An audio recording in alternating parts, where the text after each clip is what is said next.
Volata Radio, con Pau Mitjans.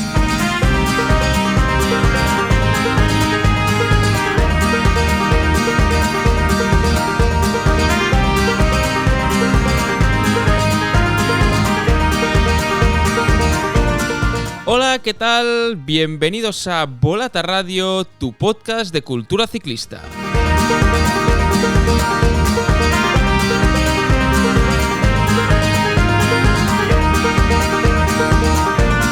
Tadej Pogačar se ha coronado como el auténtico rey del copiar y pegar en los mundiales de ciclismo disputados en Ruanda. Al esloveno le bastó con emplear el mismo movimiento que ya le vimos hacer el año pasado en Zúrich para coronarse por segunda vez consecutiva como el campeón del mundo. Un doblete que, sumado al doblete también en el Tour de Francia, le permiten seguir coleccionando récords nunca vistos. Pocos deportistas son capaces de desafiar las expectativas y de soportar la presión de una manera tan natural, como si todo lo que ocurre a su alrededor no fuese con él. Es uno de esos deportistas tocados por una varita mágica, diseñados para citarse con la historia semana tras semana. Los mundiales disputados en Ruanda también han dejado un buen sabor de boca por la ruta, por el diseño de la ruta, por el espectáculo, por la organización y sobre todo por el público que ha inundado las calles de Kigali y también el circuito mundialista. Un mundial que también coronó como campeona del mundo, por sorpresa de todos, ella incluida, a la canadiense Madeleine Bayers. Una prueba de la que también hablaremos, la de élite femenina, porque personalmente sigo sin comprender y sin entender qué hicieron las Bollering, Longo Borghini, Ferran Prevot y compañía. Y hablaremos con Olga Ábalos de todo ello para ver si entre todos sacamos alguna conclusión.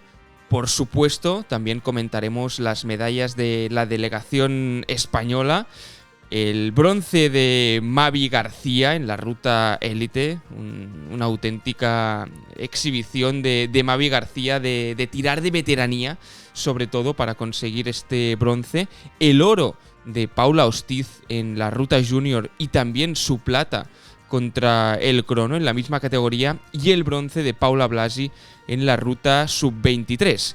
Además, también tendremos tiempo para hacer un poco de previa del europeo, y en la combinada destacaremos dos momentos muy emotivos. Uno que pasó en la prueba de gravel de Rancho este fin de semana, y otro en los mismos mundiales. Estad atentos porque creo que son dos momentos que a mí personalmente me gustaron mucho y recordaremos en la combinada. Y acabaremos con la pregunta que ya podéis ir respondiendo, y es: ¿qué os sorprendió más? Si la carrera masculina en ruta o la femenina de estos mundiales celebrados en Ruanda. Ahora empezamos, pero antes, como siempre, si le podéis dar al like y al me gusta del programa y del capítulo en función de la plataforma que uséis para escucharnos, os lo vamos a agradecer muchísimo. También podéis comentar en Spotify y en iVoox, y después leeremos algunos de vuestros comentarios.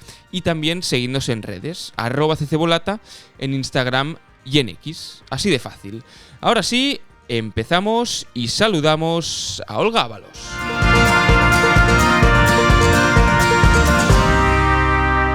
Questa edizione si decide alla volata. In una volata c'è anche il nostro... Olga, ¿qué tal? ¿Cómo estás? Hola, Pau. Bien. Sí, bien. Todo bien por aquí, ya todo bien. Tramo final de la temporada ciclista propiamente dicha. Pero bueno, hemos tenido unos mundiales que ahora vamos a comentar porque realmente han dado mucho de sí. Creo que han sido bastante entretenidos, creo que han tenido bastante de todo.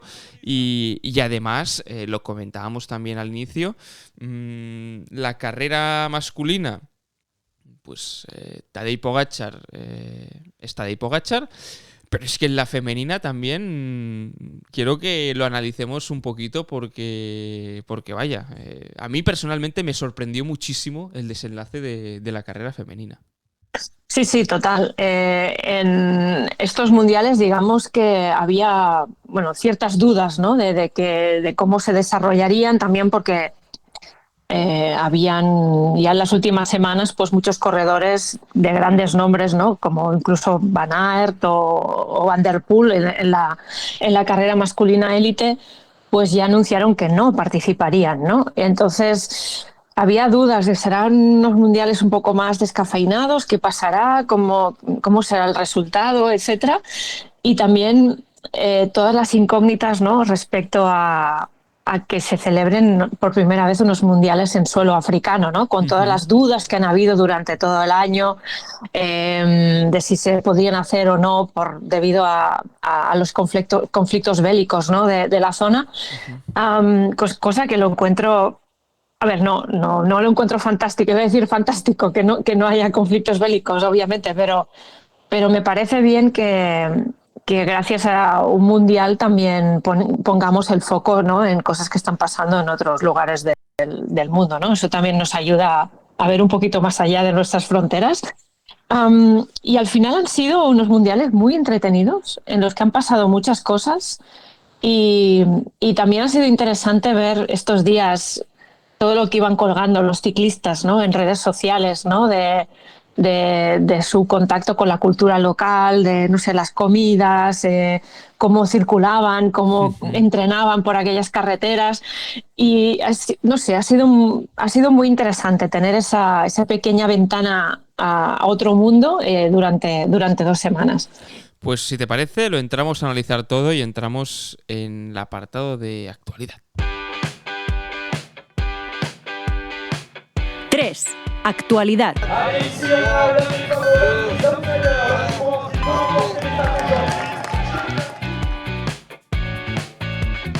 Pues entramos de lleno en estos mundiales de Ruanda, celebrados en Kigali, en la capital del país africano, como decía Olga Ábalos hace un momento, el primer mundial de ciclismo disputado en suelo africano.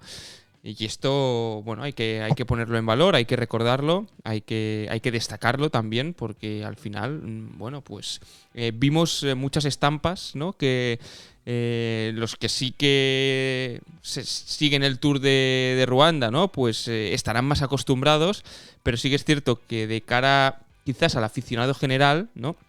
Hay según qué fotografías, según qué vídeos, que quizás viendo estos días el Mundial, pues no sé si le habrán sorprendido o no sé si es la palabra, pero sí que, bueno, ha habido imágenes pues distintas, ¿no? Tanto por las panorámicas, como por el circuito, como por los aficionados, ¿no? Que había siguiendo la carrera. De hecho, también había muchos planos televisivos, ¿no? Donde hacían énfasis en buscar muchos de los bares donde los seguidores estaban siguiendo este mundial, que esto eran órdenes previas seguro, ¿no? De, ostras, vamos a ver si realmente aquí hay afición o no al ciclismo y cómo lo podemos mostrar, ¿no? Porque,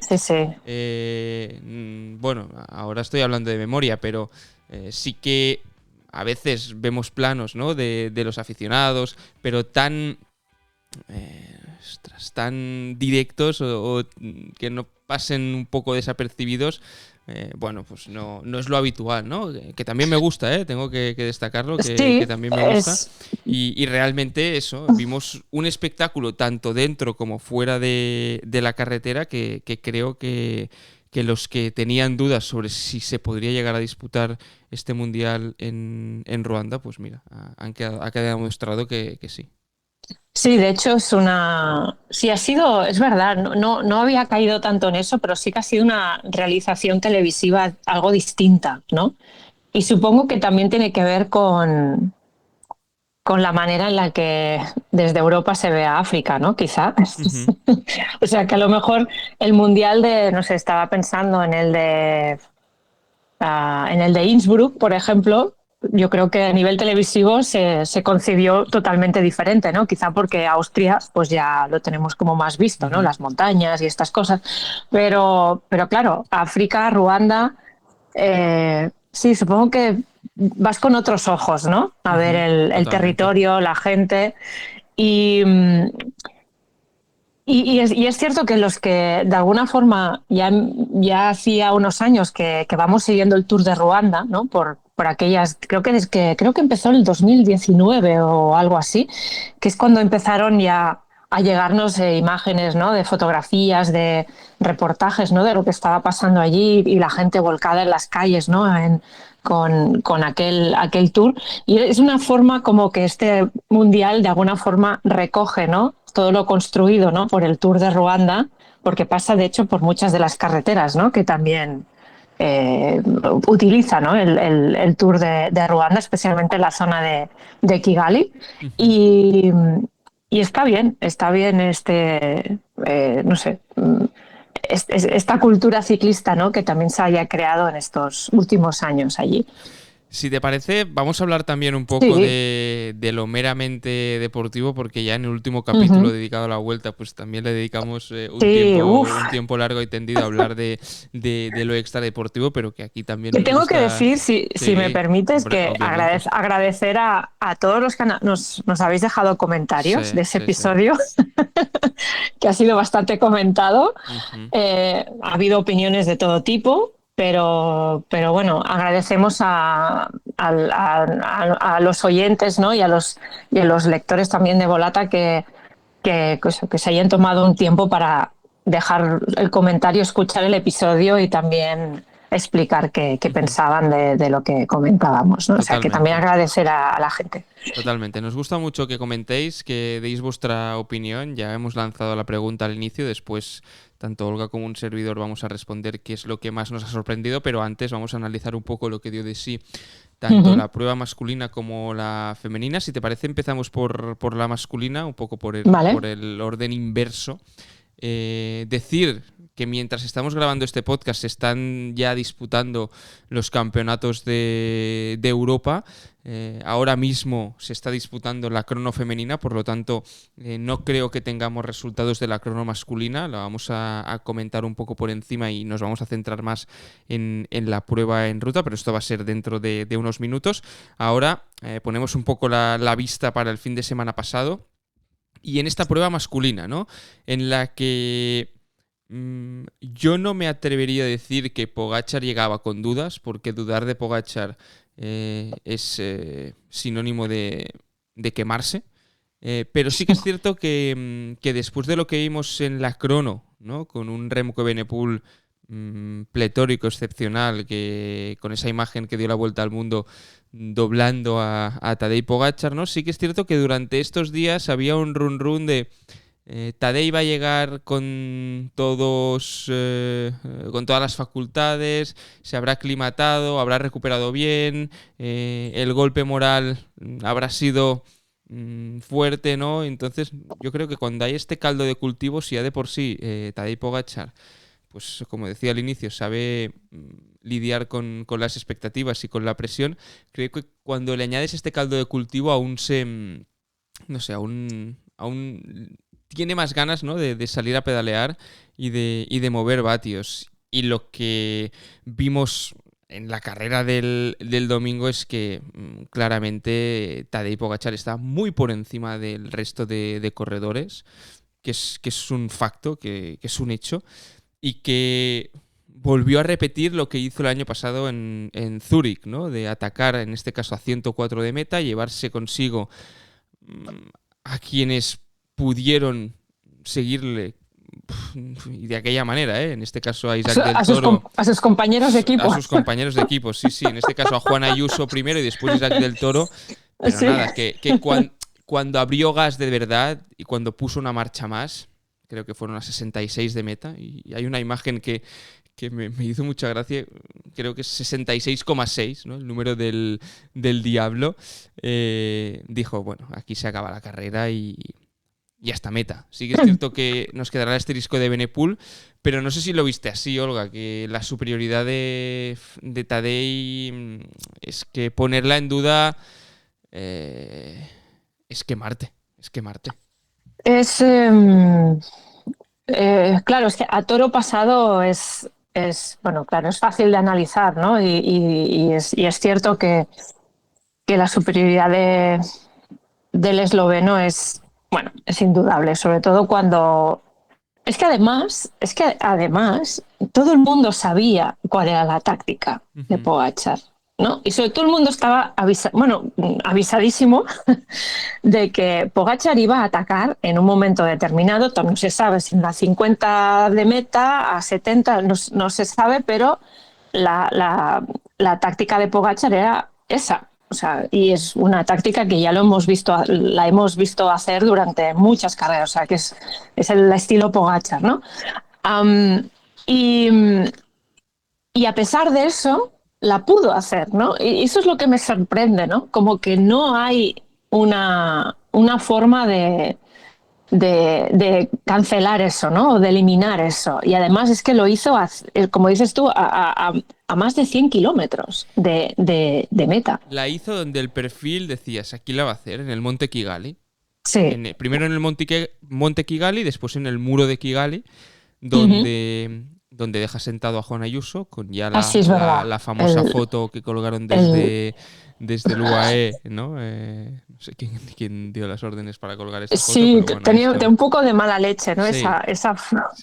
Sí. Esa instantánea, creo que después Sí, de lo que y vimos en la luego vuelta Ayuso... entre Juan Ayuso y el UAE, aquí alguien tenía una bala guardada. Sí, y además, bueno, claro, luego es que el pavé, ¿no? Sí. Y luego Juan Ayuso pues también justificaba que el pavé no es lo suyo y que a lo mejor si algún día hace el Tour de Flandes pues tendrá que ver, sí, bueno, no sé.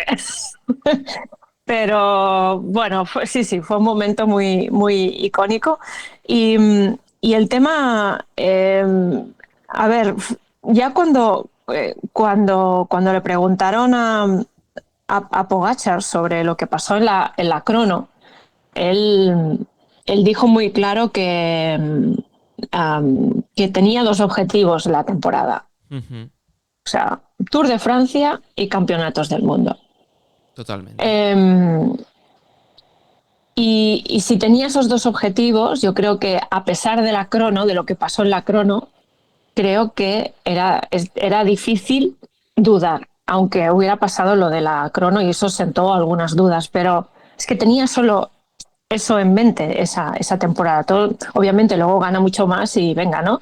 Y va sumando cosas, pero si tenía esos dos objetivos, yo creo que venía preparado para conseguir este mundial. Sí o sí. Totalmente. Sí o sí. Además, él explicó que no había podido completar todos los entrenos que le hubiese gustado con la cabra, correcto. ¿no? Entonces esto le añade otro condicionante. Y lo que muchos ciclistas también han dicho y hemos podido escuchar, y es el tema de la aclimatación. Es decir, que seguramente Pogačar llegó con muy pocos días de margen para la crono, porque al final seguramente no era su objetivo prioritario, sino que el objetivo prioritario era la ruta. Y muchos ciclistas han hablado de esta aclimatación, ¿no? De que los primeros días es que prácticamente, tanto por la altura, que está a unos 1500 metros ya sobre el nivel del mar, también hablaban de la densidad del aire, ¿no? De también, bueno, los niveles de contaminación, pues que eran distintos a los que están acostumbrados a pedalear. La humedad. Pues entre todos estos condicionantes, yo supongo que ese cuarto puesto al final para Pogačar también, no sé si usó la crono como para aclimatarse, porque obviamente ya sabemos que Tadej cuando sale compite, pero no era el objetivo prioritario y el que tenía marcado como día D era el domingo y el domingo dio la talla y de qué manera. Otro nombre que me gustaría poner sobre la mesa, porque al final hablamos mucho de Tadej Pogačar y se tiene que hablar de Tadej porque es lo que digo, es que para mí ya trasciende del propio ciclismo, ¿no? Y es un deportista que cada semana te cita un poco con la historia, ¿no? Pero aquí hay un tema, es que me parece a mí que mucho, aparte del tema estratégico de voy a atacar aquí y tal, es el tema físico. O sea, sí. Un tío que te aguanta varias horas, porque manteniendo esa distancia con los perseguidores, o sea, ahí hay un tema físico que no sé, que se nos escapa un poco, ¿no? O sea, ¿cómo es capaz de mantener esa cantidad de vatios y esa cantidad de potencia durante tanto tiempo y además en solitario, que mentalmente es muy complicado? O sea, mentalmente Pogačar, no sé, creo que es un superdotado porque para conseguir sostener esa intensidad de esfuerzo, eso yo creo que solo deportistas excepcionales lo pueden conseguir. Totalmente. Y no solo a nivel de esfuerzo, que también. Ostras, estoy muy de acuerdo contigo, ¿no? Con destacar el tema físico, pero también el tema mental.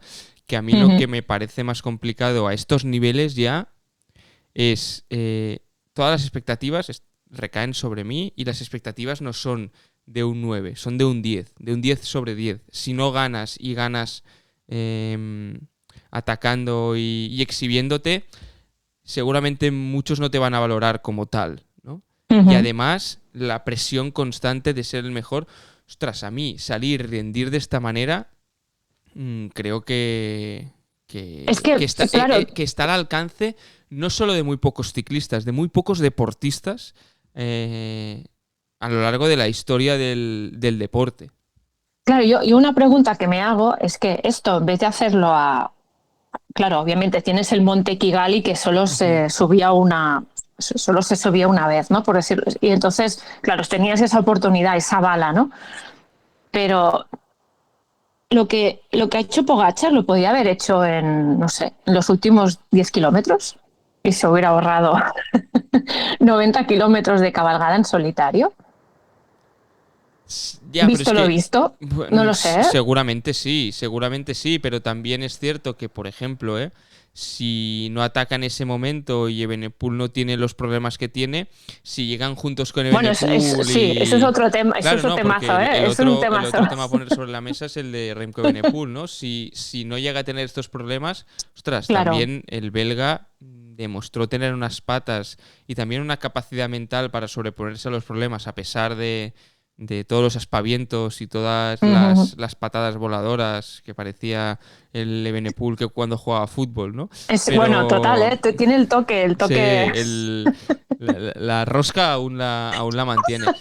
Pero, claro, yo creo que te arriesgas, es decir, si atacas a 100 de meta, eliminas al 99% de tus rivales. Si atacas a 10 de meta, seguramente eliminas al 90% de tus rivales, pero te queda un 10%. Entonces, a nivel de probabilidades, yo supongo que si él físicamente se ve tan superior, porque lo es, dice, ¿por qué me la voy a jugar si él es en la mayoría de veces me sale cara, ¿no?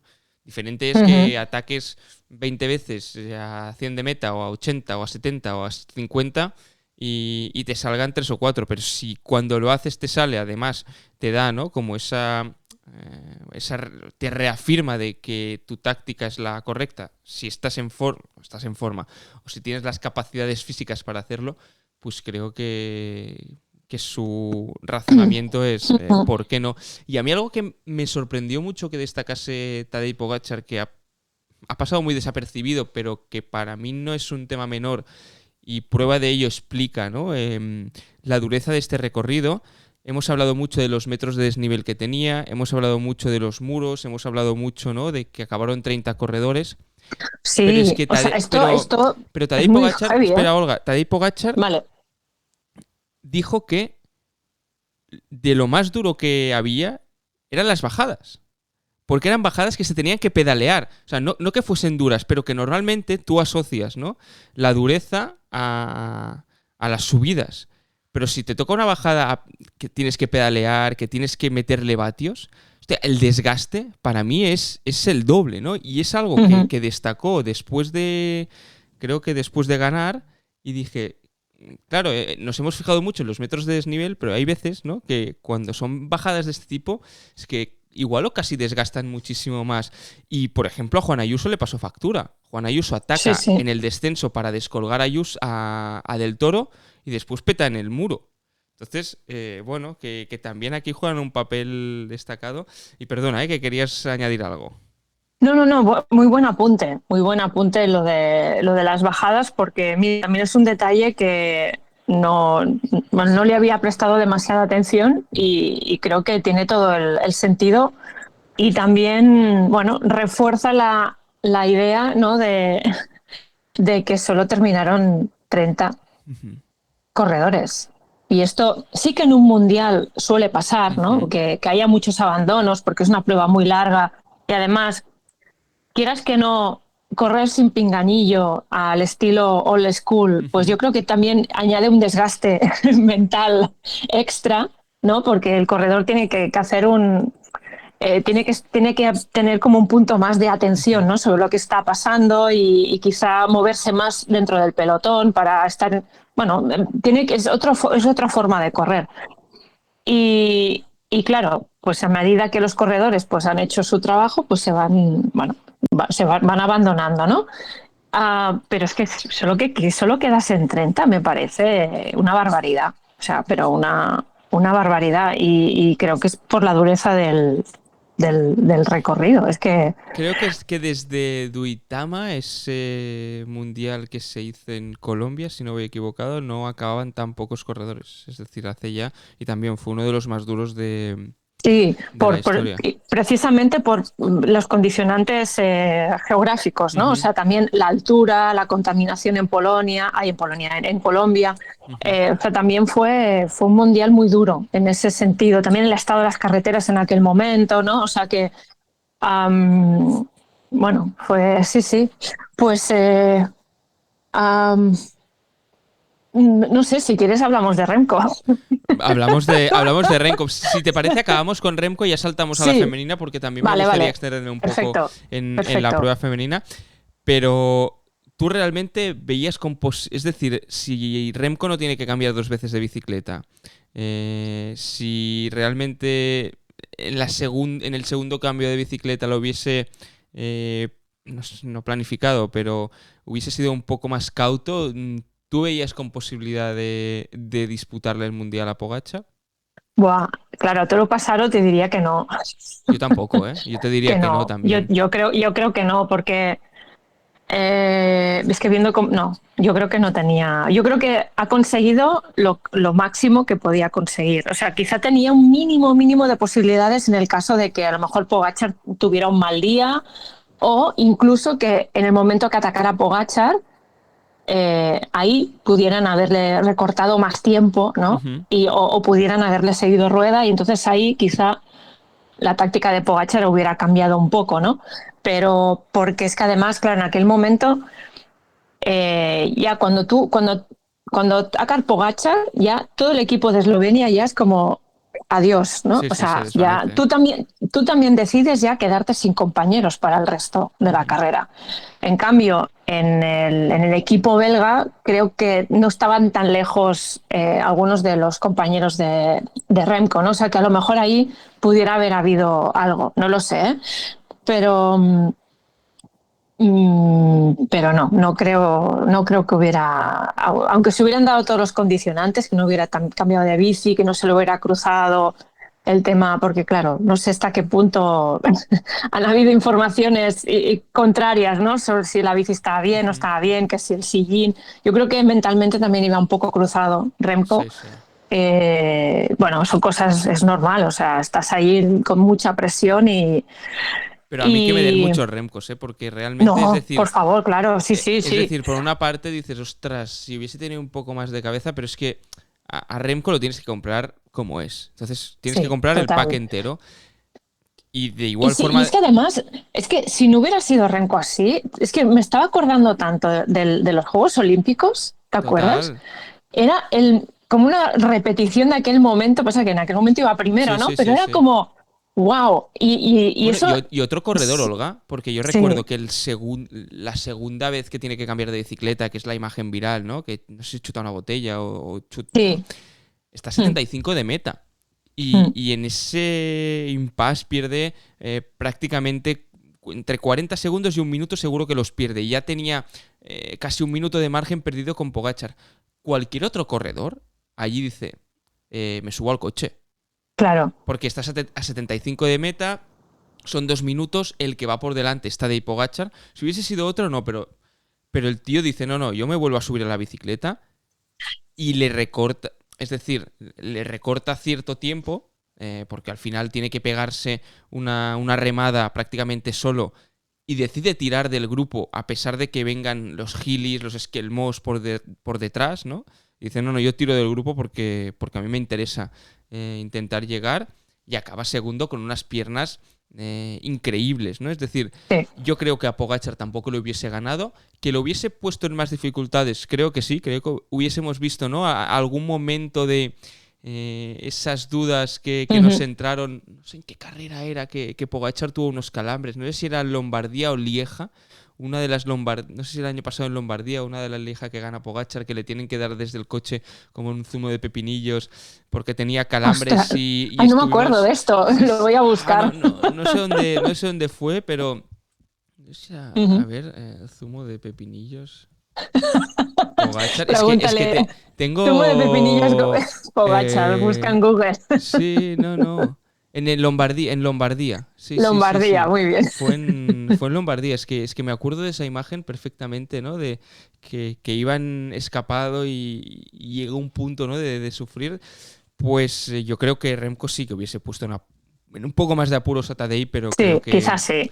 Pero creo que Tadej, como decías, el domingo también tenía su día. Entonces, si Tadej tiene su día, en el tú a tú lo vas a ganar muy pocas veces. Sí, no, y otro dato también interesante es que, mira, digamos que en la carrera hubo, así como en otros mundiales hay equipos que están muy especializados en el control de la carrera, y en esto pues podemos citar desde Italia, que son grandes especialistas, ¿no?, en el mundial, a Francia, que este año, bueno, aparte de algunas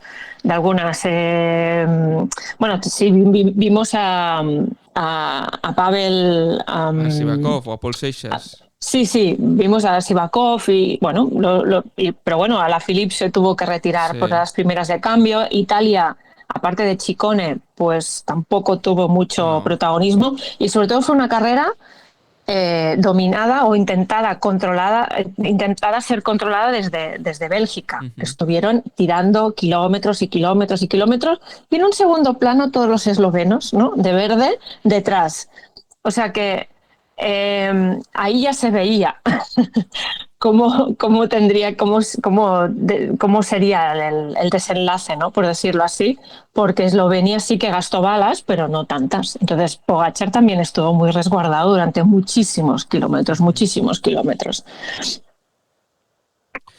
Pero acabó ganando el de siempre. Acabó ganando. Y tercero, creo que realmente hay veces, ¿no?, pues que destacas un podio y o no te lo podías imaginar o no es representativo de lo que acabó pasando, pero creo que en este mundial Tadej, Remco y Ben Healy, que también Ben Healy es el rey de las cabalgadas en solitario, y que el irlandés haya podido conseguir una medalla después del temporadón que ha hecho. Recordemos, etapa en el Tour y se vistió de amarillo en el Tour, en el día de descanso. Sí, correcto. Para un equipo como el Education First, que además venía sin Richard Carapaz, le dio una visibilidad y le dio una notoriedad y un saber estar en la carrera que vaya, que ni se lo hubiesen imaginado yendo con Ben Healy antes de empezar el Tour. Pues creo que es de alabar también y de aplaudir un Ben Healy que desde aquí también somos bastante fans del corredor irlandés, y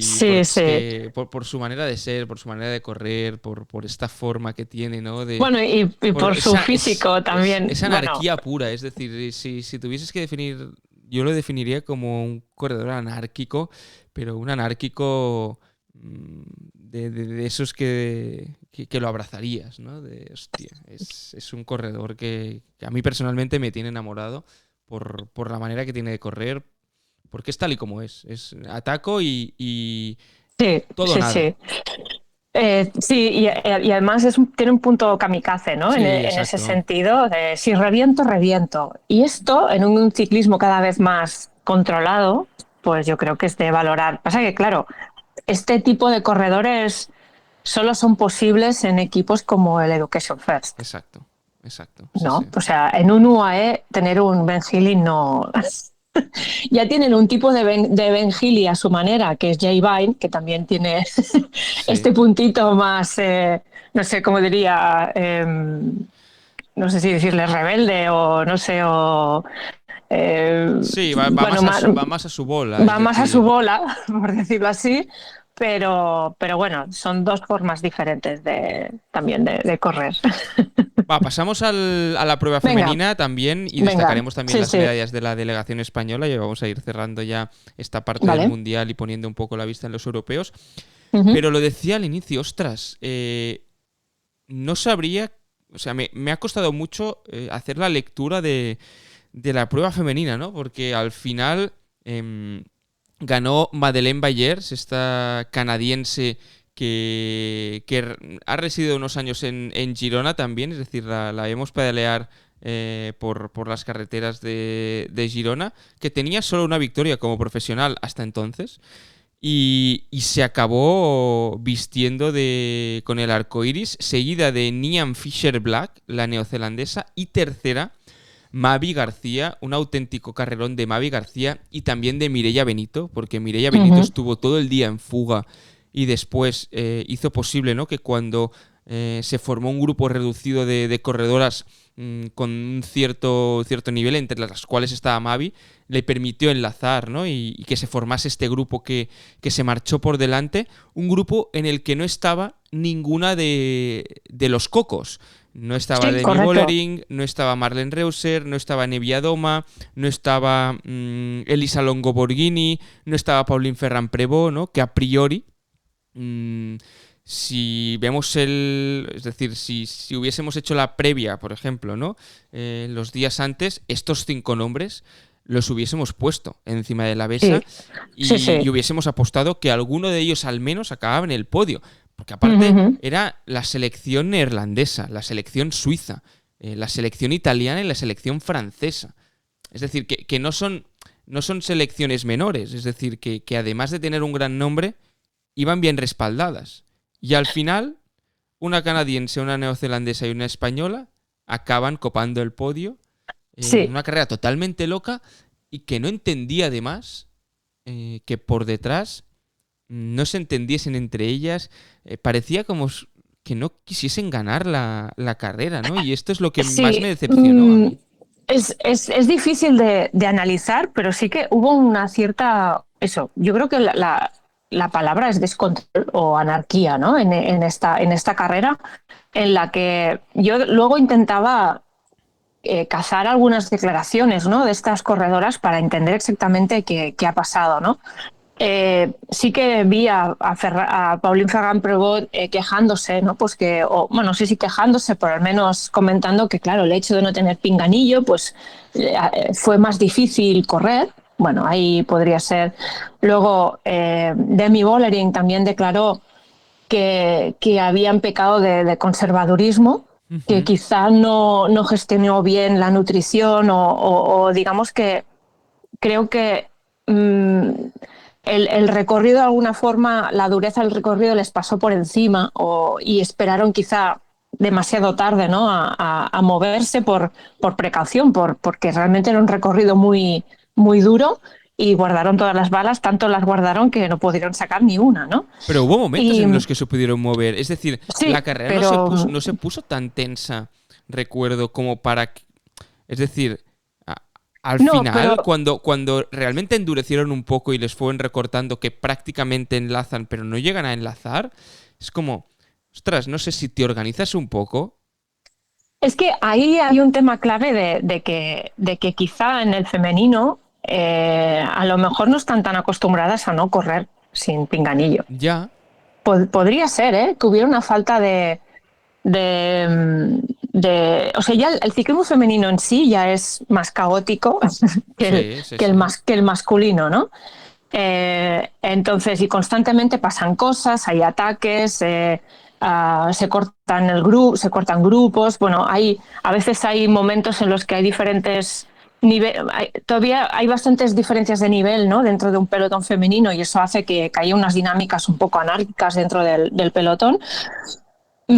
Pero claro, a lo mejor ahí pues no sé si es que faltaba un poco de experiencia a la hora de correr como equipo, cosa que tampoco entiendo mucho, porque en años anteriores la selección neerlandesa, por ejemplo, ha sido, no la hemos visto, superior, ¿no? O la italiana han corrido súper bien y tampoco había pinganillo, con lo cual no sé, sinceramente, no puedo dar una una explicación, no sé, sólida de lo que haya podido pasar, pero sí que fue una carrera mucho más anárquica de lo habitual. Y eso, pues bueno, a río revuelto, pues ahí, bueno, pasan cosas. En ese sentido, creo que la selección española lo hizo muy bien, colocando, obviamente fue gastando balas, ¿no? Durante la carrera, porque se fueron retirando, pues Sara Martín, etcétera, etcétera. Y al final quedó Mireia Benito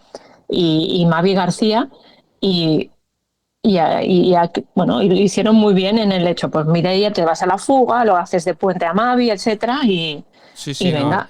Realmente O sea, a nivel muy femenino bien, la delegación muy bien, española es para muy sacarse bien. el sombrero, no solo tanto en la prueba élite, con esta victoria de Mavi, que ya ganó en el Tour de Francia. Yo creo que aquí esa frase de la experiencia es un grado, es como se la podría tatuar a fuego Mavi García, Sí, porque sí, sí. realmente la temporada que ha hecho la ciclista mallorquina de Palma es espectacular, ¿no? Con Sí, 41 años. y dijo que, bueno, ahora ya me puedo retirar tranquila. Claro, no, sí, claro, con esta medalla de bronce que hacía muchos años, ¿no? Que la delegación española no Sí, conseguía una medalla de bronce en unos ha sido campeonatos. un descanso para Mavi y ahora sí que luego dijo, bueno, pues ahora ya una temporada más, disfrutando, Claro. como ya No, es trabajo que hecho, la ya veías lo en el tengo y, podio radiante, bailando, hombre, tú dirás. espectacular, ¿no? Y también, ostras, a mí lo que denotó también es que en el equipo había como una comunión, ¿no? Veías Mm, cuando tanto llegaba Mavi como cuando llegaba Paula Ostiz, ¿no? Que incluso es que se emocionaban otras corredoras cuando subían al podio. Tanto o más que las propias ganadoras, ¿no? Y cuando llegaban, cómo se abrazaban.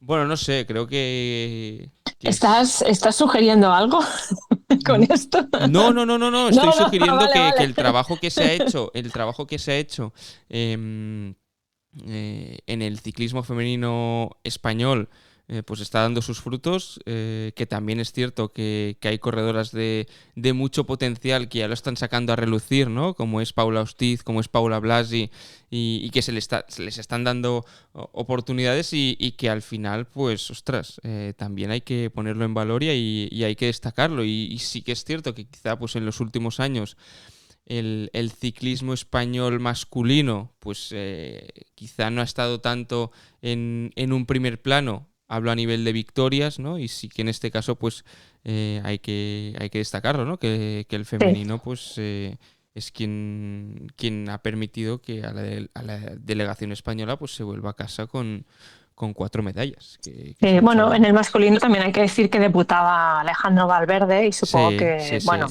ahí siempre hay No, cosas que que no se ha hecho un mal ajustar, ¿eh? papel, Pero ¿eh? También no, a ver, un top 10 en un mundial con Juan tal y como ha Ayuso. ido, Exacto, no, está, no.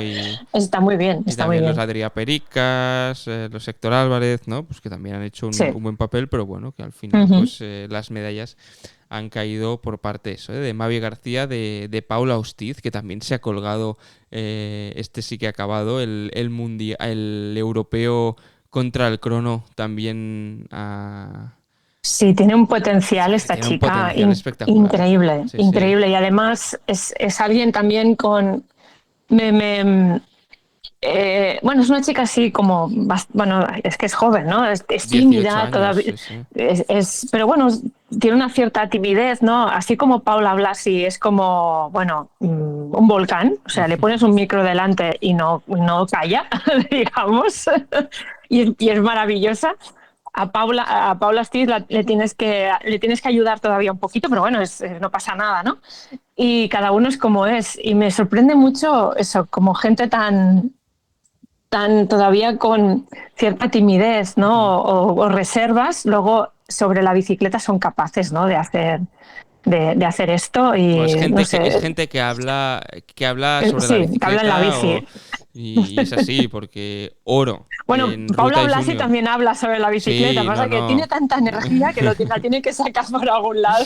Totalmente, totalmente. Pero realmente aquí el diamante en bruto que tiene el Movistar con Paula Ostiz, Sí, eh, no sé, vamos a ver cómo evoluciona, porque al final es muy joven, es un oro en ruta junior y una plata contra el crono, y al final lo que decimos, que la carrera es muy larga y que pueden pasar muchísimas cosas, ya que ya sabemos cómo es el ciclismo, pero sí que es cierto que el Movistar aquí tiene un diamante en bruto, que tiene que cuidarlo, que tiene que cultivarlo, que tiene que educarlo y que tiene que también ser paciente y ver, ¿no?, hasta qué punto va a poder retener este talento, porque ya vemos lo que pasa en el masculino y la tendencia en el femenino también, ¿no? Supongo es que los equipos con mayor potencial económico pues también recluten a las mejores corredoras.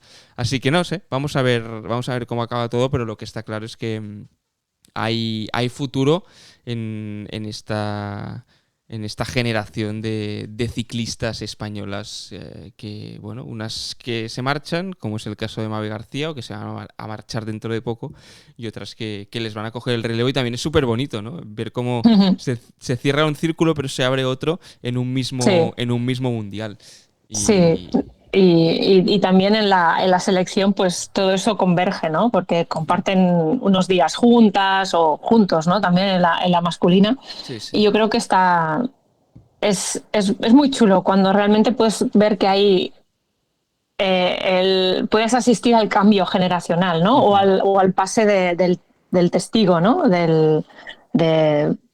Y es muy, bueno, no sé, como espectador o aficionado al ciclismo, eso me encanta. Me encanta porque a veces que se pierden estos roles, ¿no? Sí.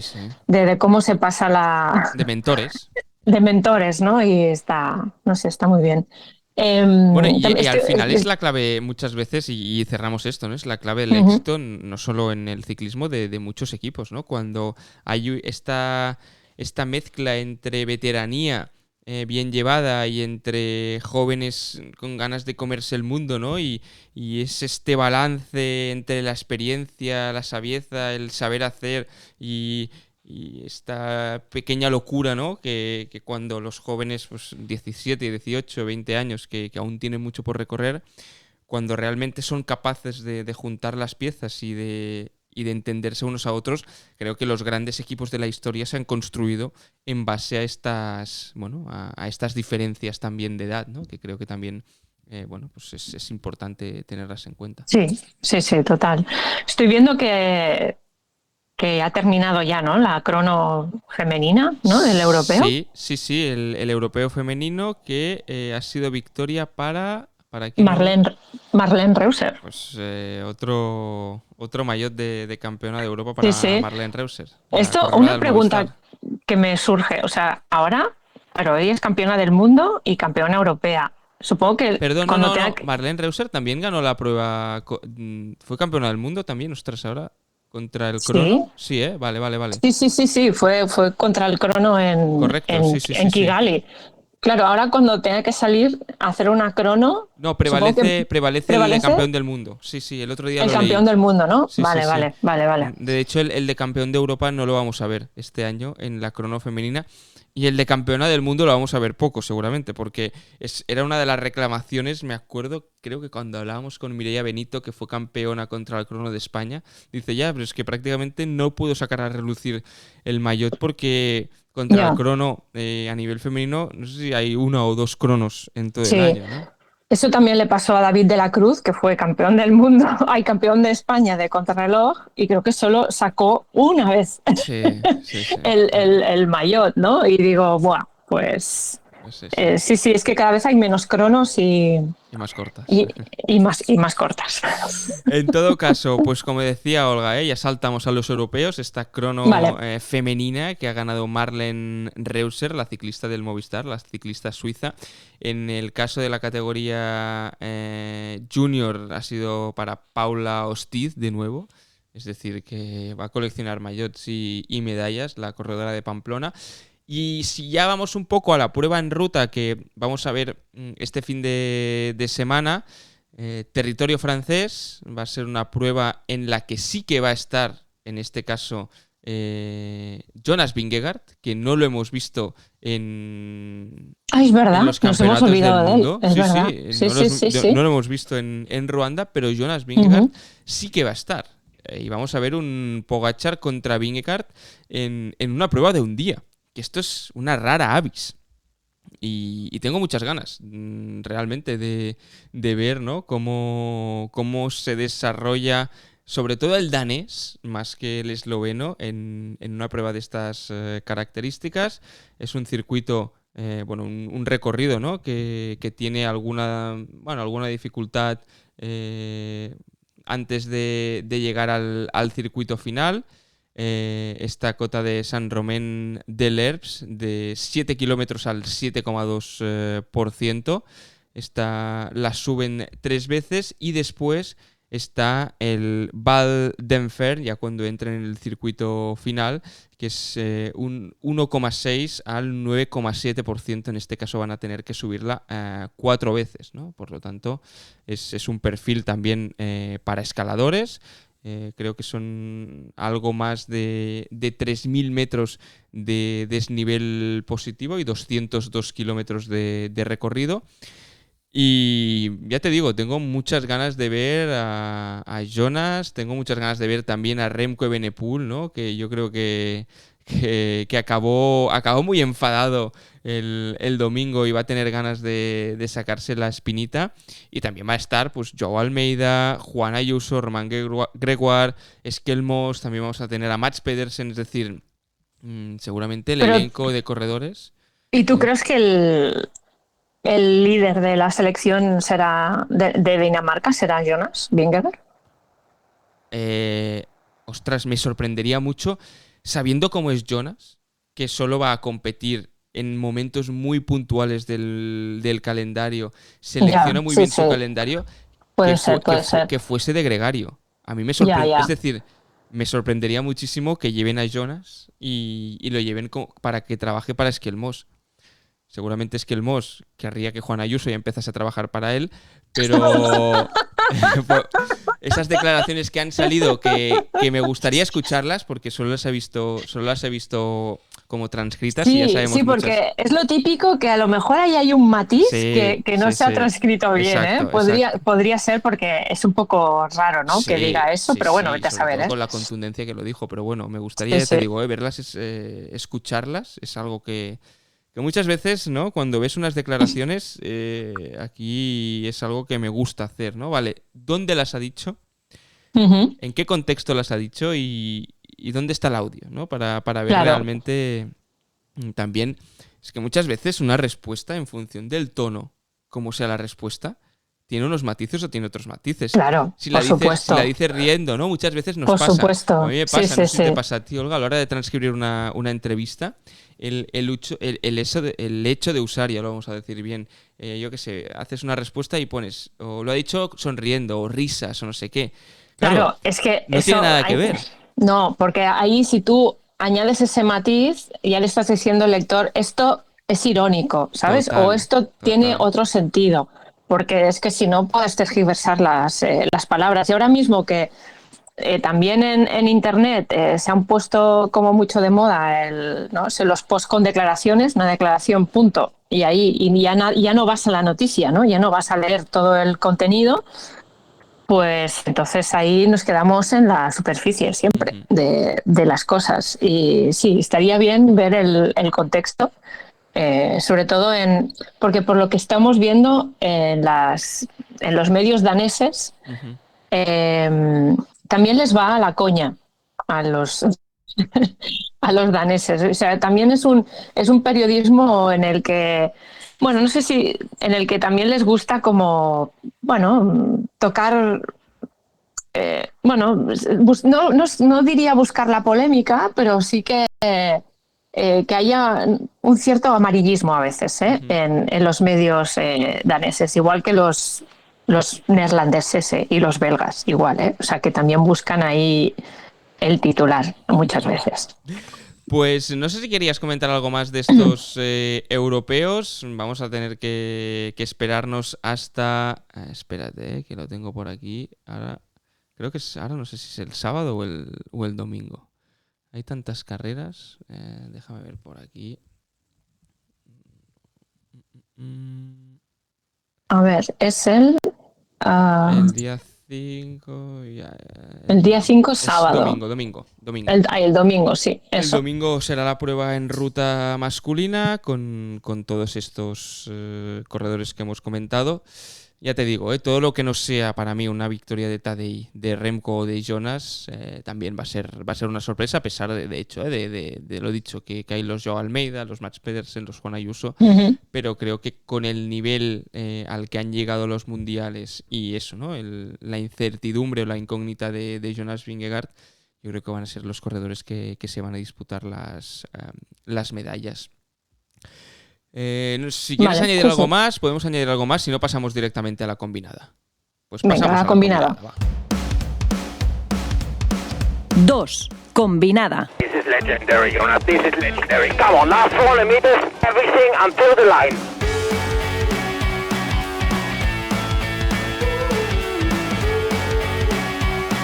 Venga, entramos en territorio combinada. Ya sabéis que aquí en Volata Radio nos gusta también en el podcast destacar algunos momentos, algunas anécdotas, algunas historias, incluso algún documental, algún libro, no sé, cosas que nos hayan llamado la atención de los últimos días. Y en este caso son dos acciones, dos momentos, mejor dicho, de los últimos días. El primero de ellos es de Hans Becking. Hans Becking es un corredor del Buff Megamo Team de mountain bike y también de gravel. Y este fin de semana se celebró la Rancho, que es una de las pruebas de las Gravel Earth Series, estas series, ¿no?, de gravel de competición que se disputan en distintos territorios del mundo. En este caso era aquí en Cataluña, en Pons. Y en la prueba masculina, en la larga, en esta competición, ¿no?, larga de, creo que eran 160 kilómetros, y la que formaba parte de las Gravel World Series, y que pudimos ver gracias también a la realización televisiva de Evasión TV, que ya comentamos en su día, ¿no?, durante la traca. Hay un momento en el que el grupo de cabeza, que son 4 corredores, uno de ellos, porque están viendo por dónde tienen que ir, cómo, bueno, la navegación, ¿no? El track. Sí, uno de ellos cae Sí. porque se choca con el corredor de delante, ¿no? Sí. ¿Y qué pasa? Que hay 2 de los corredores que siguen para adelante, pero este corredor que va con el maillot de campeón de Europa cae al suelo, cae de la bicicleta, no se hace mucho daño, pero el único que lo espera es Hans Becking, ¿no? Que no es el compañero de equipo del otro. Correcto, que no es el compañero de equipo, ¿no? Y sí, porque es del equipo Pas Normal, que lo tengo aquí delante. Exacto, creo que es Magnus Bach el que cae. No, espera. No, Magnus Bach es el que se equivoca y no sabe por dónde tirar, ¿no? Y realmente el que cae es Mats Burns de Smith. Matchboard, sí. Y entonces es eso, ¿no? Hans Becking pues espera, le da la bicicleta y le pregunta, le da una palmadita, ¿no?, de ostras, ¿cómo estás? Y no sé, me pareció un momento pues a destacar, porque ostras, cuando estás luchando en este grupo delantero y te preocupas por un compañero, no sé, a mí son acciones, es decir, me voy a acordar mucho más de Hans Becking y de esta acción seguramente del ganador o del segundo clasificado, ¿no? Sí, a mí lo que me sorprende es que no se parara el otro. O sea, digamos que porque cae porque su compañero que va adelante frena, ¿no? Porque hay como, ¿sabes? Hay como por la imagen que se puede ver en Instagram, pues hay un momento en el que parece que el camino va a la derecha y no va a la derecha, sino que sigue recto. Entonces ahí el suizo Magnus Bach, ¿cómo es? Magnus Baclaris, ¿no? Magnus Bach, sí. Magnus Bach frena y hace caer a su compañero que va detrás, ¿no? Entonces, si tú has tirado involuntariamente al otro, pues yo qué sé, digamos que te paras, ¿no? Sobre todo si es tu compañero de equipo, ¿no? Eso me parece, bueno, no sé, a lo mejor, no sé, eso me sorprendió un poco, ¿no? Que Hans Becking en este caso, pues, no sé si por veteranía también, porque ya lleva muchos años, ¿no?, en competición, pues, pues tuvo este gesto espontáneo. Sí, sí, un Hans Becking que realmente corre con el Buff Megamo Team en mountain bike, que es un especialista en la distancia maratón. Tiene muchísima experiencia. De hecho, recuerdo coincidir con él en alguna Andalucía Bike Race también, que siempre era uno de los que estaba por delante. Y, ostras, este gesto es de aquellos de decir, chapó. Seguramente si se hubiese estado disputando, ¿no?, la general de las Gravel Earth Series, ya me saldrá, hoy estamos espesos, pues quizá, y estoy suponiendo ya, pues le hubiese pesado un poquito más la competición, pero bueno, en este caso un gesto de aplaudir, y desde aquí lo queríamos destacar.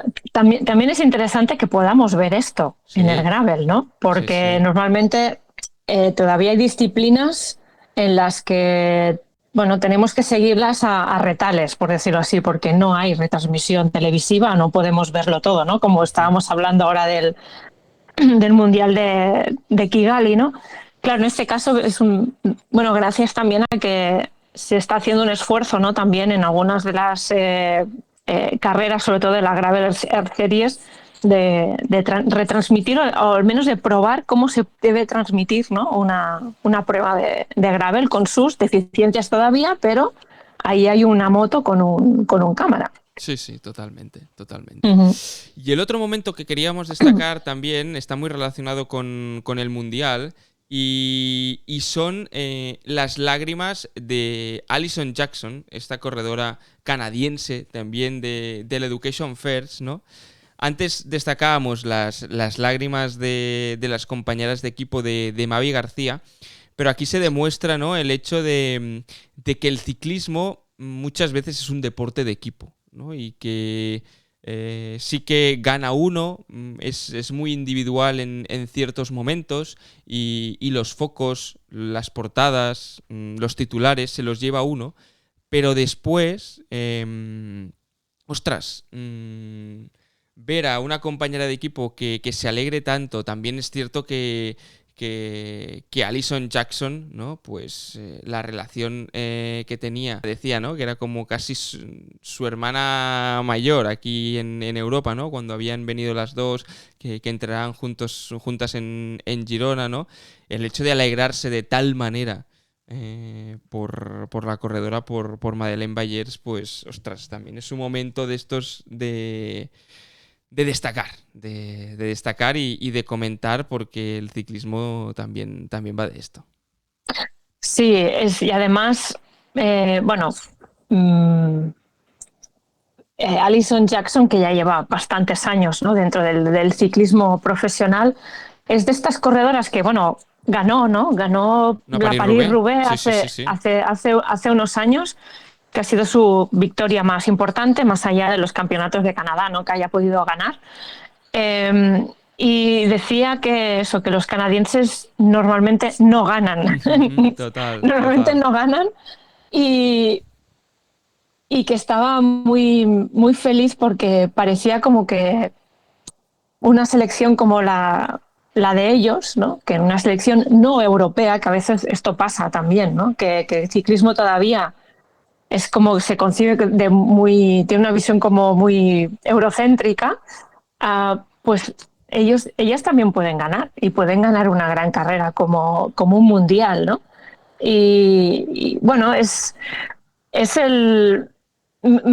salvando todas las diferencias, es como no sé si te fijaste en la carrera junior, sí. La séptima clasificada en la carrera junior, una corredora de Etiopía. Esto no me fijé, ¿ves? Y en ese top 10 hay una corredora de Etiopía. Y entonces me di cuenta de esto y empecé a seguir en Instagram. Y claro, o sea, digamos que es casi una heroína nacional por haber quedado séptima en una prueba, en un mundial, ¿no? Y claro, solo el hecho de darte cuenta que las cosas son posibles es como que te cambia la perspectiva de muchas cosas, ¿no? Y en este caso lo refleja muy bien Alison Jackson, ¿no? Decir, es que se ha roto una barrera. Podemos hacer cosas. Y esto digamos que da sentido a todo lo que haces. Y te agarras a ello como si tú fuera la vida, que de hecho casi te va la vida, ¿no? Y, bueno, y como Alison tiene esta mentalidad también de corredora de equipo, porque es una corredora dura de trabajarse mucho las carreras, es la típica corredora que si no sabes, ¿cómo te diría?, cómo rodar el pelotón, te pones a su rueda y ahí no te va a pasar nada, ¿sabes? Y esto es muy... Entonces, que ella sabe lo duro que es esto, y que gracias a la victoria de su compañera veas jolín, que seguramente debe pasar por malos momentos en los que diga, es que esto vaya, y hablando en plata, vaya mierda, o sea, yo me retiro, o sea, esto no vale la pena seguir, ¿no? Pues que diga, vale, sí, se puede, ¿no? Y tiene un sentido lo que estamos haciendo. Pues nos quedamos con esto porque realmente fueron unas declaraciones que nos gustaron mucho, tanto por alegrarse por el cómo y también por el qué dijo. Así que nada, va, nosotros vamos a cerrar y lo haremos con la pregunta que tenemos que responder. 1. La pregunta. I'm gone. I'm dead. Venga, vamos ya con la pregunta de este capítulo. En el capítulo anterior vamos a ir al de Badlands que hicimos la semana pasada con Juan Antonio Flecha. Ya sabemos que en el capítulo de análisis de la Vuelta muchos de vosotros contestasteis, respondisteis a lo que os comentábamos, a lo que os parecía, ¿no?, el capítulo, y sí que es cierto que hemos tenido muchos comentarios y si los leyésemos todos prácticamente necesitaríamos otro podcast, pero en relación a la pregunta que os hacíamos el otro día de si habíais participado alguna vez en Badlands o no, porque era algo que también sabemos que muchos de los que nos seguís, ¿no?, pues andáis en bicicleta, sois amantes de la ultradistancia. Bueno, nos sorprendió, ¿no?, que el 100% de los que habéis participado en la encuesta de Spotify habéis respondido que no habéis participado en Badlands. Bueno, así pues, que os animamos a que si habrá os gusta, que arreglarlo. si os gusta la ultradistancia, os va el rollo, pues ¿por qué no? Y sois ciclistas aficionados. Obviamente con una cierta preparación, porque esto lo hemos dicho muchas veces, ¿no? Preparar un reto de estas características no se puede tomar a la ligera y hay que tenerle mucho respeto y tomárselo en serio. Pues nada, que desde aquí os animamos a que podáis participar y os podáis apuntar algún día en esta fantástica experiencia, prueba, llamadle como queráis. Pero volviendo a la pregunta de esta semana, y ya para terminar, es ¿qué os ha sorprendido más relacionado con el Mundial? Si la carrera élite masculina de ruta o la femenina. A nivel de eso, ¿qué os ha sorprendido más? Bueno, ¿sí? ¿Respondo? Sí, totalmente. La femenina. La femenina, ¿eh? Sí, por todo lo que hemos comentado antes de esta anarquía, descontrol a la hora de correr cuando hay selecciones que tienen mucha experiencia en este tipo de carreras, sobre todo en un mundial, de cómo se desarrolló todo. Eso que me sorprendió. Cosa que tampoco está mal, ¿no? Porque si siempre nos regimos por el guión habitual, pues bueno, pasan cosas como lo de Pogačar, ¿no? Entonces, que todavía haya margen para ese tipo de sorpresas, yo creo que es muy bueno para el ciclismo, muy bueno. A mí como sorpresa también me sorprendió más la femenina, pero no deja de sorprenderme que un tío se plantea un mundial y diga voy a hacer lo mismo que el año pasado y que le salga bien. Y para mí, por mucho que sea rutinario, no deja de ser sorprendente también, ¿no? Y que creo que también, y no quiero hacerme pesado, tenemos que entender la dimensión de la sorpresa que es esto, ¿no? Que no ha pasado ha pasado prácticamente nunca en la historia o simplemente una vez en la historia con un tal Eddy Merckx. Pero que también es sorprendente, ¿no? Que un ciclista haga este tipo de exhibiciones y me gustaría también decir que no normalicemos esto. Que no es normal, ¿no? Entonces, por eso también esta pregunta y este juego de, ostras, que es más sorprendente, obviamente, lo que decía, la femenina me ha sorprendido mucho más por la resolución final, pero para mí también es súper sorprendente que Tadej Pogačar haya revalidado el título de campeón del mundo como lo ha hecho. Bueno, pues mira, que quien se anime a contestar la encuesta, que se explaye un poquito, exacto, que se mojen. Exacto, mojaros y nada, nosotros volvemos dentro de 2 semanitas ya con prácticamente todo el pescado vendido a nivel de ciclismo de competición, porque creo que ya tendremos... Bueno, de carretera. De carretera. No, porque vendrá el ciclocross, claro. Prácticamente, vendrán otras disciplinas que también que en esta temporada de carretera, pues vamos a intentar también hablar un poquito por aquí. Olga Ábalos, que vaya muy bien, a descansar. Igualmente, Pau, un placer. Hasta la próxima, chao.